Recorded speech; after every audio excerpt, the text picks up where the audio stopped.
Dear students, welcome to the classes of our academy. Today we are studying bank reconciliation statement. तो Satish maintains his current account. हम हमेशा current account के बारे में ही BRS बनाते हैं with HDFC bank limited on 31st March 2025. The bank column of the cash book had an overdraft of 4,20,000 in his current account. From the following information, prepare bank reconciliation statement as on 31st March 2025. Overdraft है 4,20,000। तो bank reconciliation statement आज on 31st March 2025। Particulars एक column बनाओ, details rupees and amount rupees, और overdraft balance आज पर cash book credit है। Overdraft यहाँ पे 4,20,000। तो ये ओवरड्राफ्ट में जो बैलेंस आज पर कैश बुक में जो हो रहा था उसका उल्टा हो जाएगा। हम बैलेंस आज पर कैश बुक की तरह सोचेंगे, उल्टा कर देंगे। देखो मैं आपको समझा देता हूँ एक एक करके। ए चेक ऑफ 10,400 डिपॉजिटेड वाज डिजनर्ड। तो चेक डिपॉजिट करने से कैश बुक बढ़ जाता है, तो उसको माइनस करना चाहिए। तो ओवरड्राफ्ट में इसको प्लस करेंगे। तो ओवरड्राफ्ट में इसको प्लस करेंगे। Cheque deposited and dishonoured add, cheque deposited and dishonoured 10,400 add कर देंगे। उसी में नेक्स्ट दे रखा है एंड, ये एंड के बाद अलग लाइन आ गया। This is a separate entry. Bank charges debited in the passbook 1,100। It was not recorded in the cash book. तो कैश बुक कम है, पासबुक नहीं, क्या पासबुक में रिकॉर्ड हो गया तो डेबिट हो गया, तो पासबुक में कम हो गया, तो कैश बुक में ज्यादा है।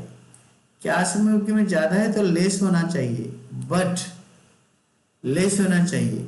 बट यहाँ पे ओवरड्राफ्ट है तो ऐड होगा, ये भी ऐड होगा और ये भी ऐड होगा। 1,100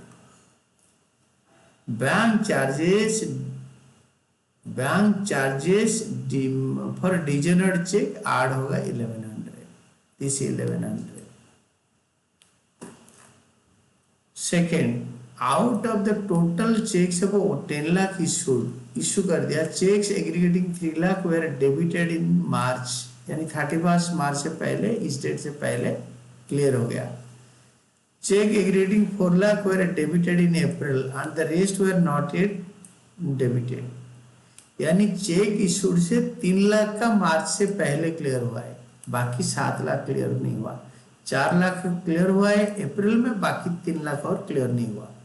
तो 10 लाख से 3 लाख क्लियर हो गया है। Cheque issued but not clear. Cheque issue करने से कैश बुक कम हो गया है, 7 लाख। जितना नहीं हुआ है, 3 लाख तो क्लियर हो गया है मार्च में, डेबिट हो गया मार्च में, बाकी 7 लाख का चेक क्लियर नहीं हुआ। चेक इशूड, कैश बुक कम हो गया। कैश बुक कम हो गया तो हम कैश बुक बैलेंस से जा रहे हैं ना, तो कैश बुक बैलेंस से जा रहे हैं तो हम ऐड करना चाहिए, बट यहाँ पे लेस करेंगे क्योंकि ओवरड्राफ्ट है, तो इसीलिए इसको लेस करेंगे। तो 7 लाख रुपए लेस करेंगे। चेक्स लेस में लिखेंगे cheques issued but not presented for payment. 10 lakh से 3 लाख 31st मार्च से पहले क्लियर हो गया, तो क्लियर नहीं हो पाया 7 लाख, तो 7 लाख को डिटेल्स में लिख देंगे लेस में। Then payment side of cash book is undercast. Payment side of the cash book is undercast by 30,000। Cash book का पेमेंट साइड अंडरकास्ट हुआ है। पेमेंट साइड अंडरकास्टिंग होने से balance carried down cash book का बढ़ जाएगा। तो कैश बुक का बैलेंस बढ़ा हुआ है, तो इसको हम कैश बुक बैलेंस से जा रहे हैं, हम लेस करना चाहिए बट इसको ऐड करेंगे।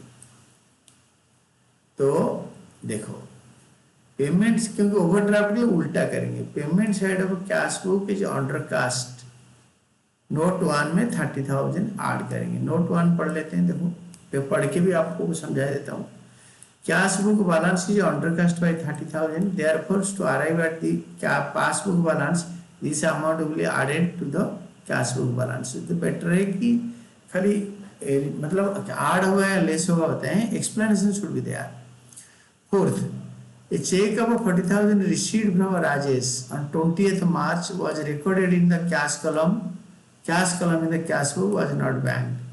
यानी चेक रिसीव किया, कैश बुक में लिखा ही नहीं, लिखा बट कैश कलम में लिखा, तो कैश बुक का बैंक कलम में बढ़ ही नहीं रहा, नो इफेक्ट। या बैंक में जमा हो रहे तो बैंक में पासबुक में नहीं बढ़ेगा, ना इधर कैश बुक में बढ़ा नॉर पासबुक में बढ़ा, तो इसका नो एंट्री, कोई एंट्री नहीं हुआ।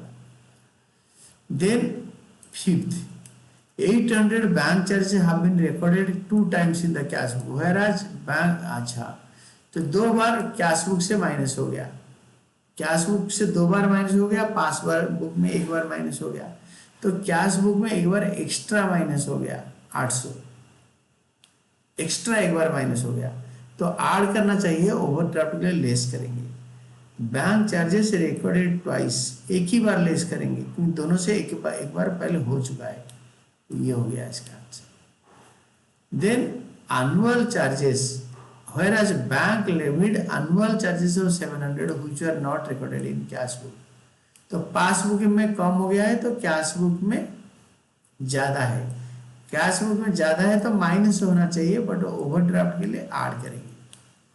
Annual charges not recorded in the cash book, तो अभी एक बड़ा लाइन खींचो, डिटेल्स को टोटल करके अमाउंट में 42,200 लिखो, 4,20,000 से ऐड करके इट विल बी 4,62,200, और इससे 7,08,000 टोटल लेस वाला आइटम का ऐड करके लिखो फाइनल कॉलम में 7,08,000, और 4,62,200 से इसको माइनस करोगे तो बैलेंस एज पर पासबुक क्रेडिट हो जाएगा, यानी प्लस बैलेंस आ जाएगा। क्रेडिट मतलब बैंक में हमारा पैसा है, हम ओवरड्राफ्ट से निकले थे, कैश बुक एज पर ओवरड्राफ्ट, और बैंक में क्रेडिट बैलेंस मतलब पैसा है, हम उल्टा बैलेंस में पहुंच गए क्योंकि देखो ये माइनस में आ रहा है, बड़ा चीजें माइनस हो रहा है, तो इसका मतलब बैंक में हमारा पैसा है, ओवरड्राफ्ट बैलेंस में बदल गया। और ये जो सेकंड के बारे में एक्सप्लेन कर रहा है, ये वाला इंटरेस्टिंग चीज है, ये जो आपके 40,000 का चेक रिसीव करा, कैश बुक का कैश कॉलम में लिख दिया, बैंक कॉलम में लिखा ही नहीं, मतलब कैश बुक में कोई इफेक्ट नहीं पड़ा, उसको बैंक में जमा नहीं करा, it is not banked. The meaning of bank मतलब not deposited in the bank, so that is like this, check received from Rajesh was recorded in the cash column of the cash book, besides this check was not recorded in the bank passbook as it was not banked, since this check was not has not been recorded neither in the cash book nor in the passbook, it will not affect the bank reconciliation statement, ये effect नहीं करेगा, not effect. Then this one, bank reconciliation illustration 24 देखो, bank reconciliation statement is to be prepared on 31 March 2025 starting with the balance as per cash book, credit balance यानी overdraft, क्या credit balance as per cash book मतलब overdraft as per cash book. तो state cash book state whether the following transactions will be shown in the bank reconciliation statement by adding or deducting it from the given balance। तो first, cheque of 10,000 deposited डिजनर, cheque deposit करने से cash book बढ़ जाता है, तो इसको minus करना चाहिए बट ऐड करेंगे, क्यों ऐड करेंगे ना, ओवरड्राफ्ट है। Cheque of ₹10,000 will be added to overdraft cash book balance since degener of check is not recorded in the cash book and bank passbook shows a higher overdraft or lower credit balance. By adding the amount, overdraft cash book balance will increase and will be at par with the balance as per passbook। Then second, check of 5,000 recorded in cash book was not deposited, cash book में record कर दिया था, cash book balance से बढ़ गया तो less करना चाहिए बट इसको ऐड कर देंगे, उल्टा कर देंगे ओवरड्राफ्ट में, तो it will be added, 5,000 will be added to overdraft cash book balance since it is recorded in the cash book but not deposited. Bank passbook shows a higher overdraft balance और lower credit balance, by adding this amount overdraft cash book balance will increase and will be at par with the balance as per bank passbook balance. Then third होता है post dated cheque 20,000 discounted from bank designer. Post dated cheque 20,000 discounted from the bank designer. Post dated cheque discount कराया था bank में, designer हो गया. उस case में क्या होगा ना, बैंक वाले हमें पूछेंगे नहीं, बोलेंगे आपने चेक या बिल्स रिसीवेबल को डिस्काउंट करके पैसे लिए थे और ड्यू डेट में जो बंदे का चेक था उसने पे नहीं करा, वो हमारे पासबुक से पैसे काट लेंगे. तो हम कैश बुक से जा रहे हैं तो हमारे कैश बुक ज्यादा है तो हमें लेस करना चाहिए, बट ओवरड्राफ्ट के लिए ऐड करेंगे. Third, 20,000 will be added to the overdraft cash book balance since it is increased the overdraft passbook balance. As a result, overdraft cash book balance will increase and it will be at par with the passbook balance. Then 6, a check issued to Ramesh 5,500 not recorded in cash book. Cheque issue कर दिया तो cash book को कम कर दिए, और जिसको check दिया था उसने पासबुक से पैसे निकाल ही लिया, तो कैश पासबुक कम हो गया, कैश बुक ज्यादा है. चेक इशू कर दिया, हम चेक इशू करने से क्या हुआ ना, जिनको चेक इशू किया उन्होंने पासबुक से पैसे ले लिया, बट इसको हमने कैश बुक में रिकॉर्ड नहीं करा था, नॉट रिकॉर्डेड. नॉट रिकॉर्ड करने की वजह से कैश बुक ज्यादा है, कैश बुक ज्यादा है, तो ज्यादा को लेस करना चाहिए, बट ओवरड्राफ्ट में ऐड करेंगे. 5,500 will be added to overdraft cash book balance since it has not recorded in the cash book, but neither has decreased the bank balance or has increased the debit balance. As a result, overdraft as per cash book, overdraft cash book balance will increase and will be at par with the balance as per passbook balance. 5, receipt side of the cash book overcast by 1,000.